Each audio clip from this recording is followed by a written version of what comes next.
بسم اللہ الرحمن الرحیم۔ ابن عباس رضی اللہ عنہ نے ان سے اور اپنے صاحبزادے علی بن عبداللہ رضی اللہ عنہ سے فرمایا، تم دونوں ابو سعید خدری رضی اللہ عنہ کی خدمت میں جاؤ اور ان سے حدیث نبوی سنو۔ چنانچہ ہم حاضر ہوئے۔ اس وقت ابو سعید رضی اللہ عنہ اپنے رضائی بھائی کے ساتھ باغ میں تھے اور باغ کو پانی دے رہے تھے۔ جب آپ نے ہمیں دیکھا تو ہمارے پاس تشریف لائے اور چادر اوڑھ کر گوٹ مار کر بیٹھ گئے۔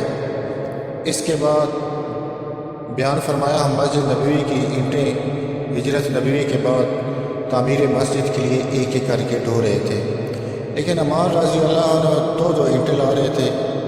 اتنے میں نبی کریم صلی اللہ علیہ وسلم ادھر سے گزرے اور ان کے سر سے غبار کو صاف کیا، پھر فرمایا، افسوس، عمار کو ایک باغی جماعت مارے گی، یہ تو انہیں اللہ کی اطاعت کی طرف دعوت دیں گے لیکن وہ اسے جہنم کی طرف بلا رہے ہوں گے۔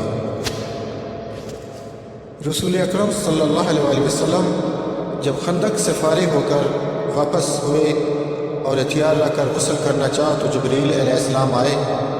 ان کا سر غبار سے اٹا ہوا تھا۔ جبریل علیہ السلام نے کہا، آپ نے ہتھیار اتار دیے؟ اللہ کی قسم، میں نے تو ابھی تک ہتھیار نہیں اتارے ہیں۔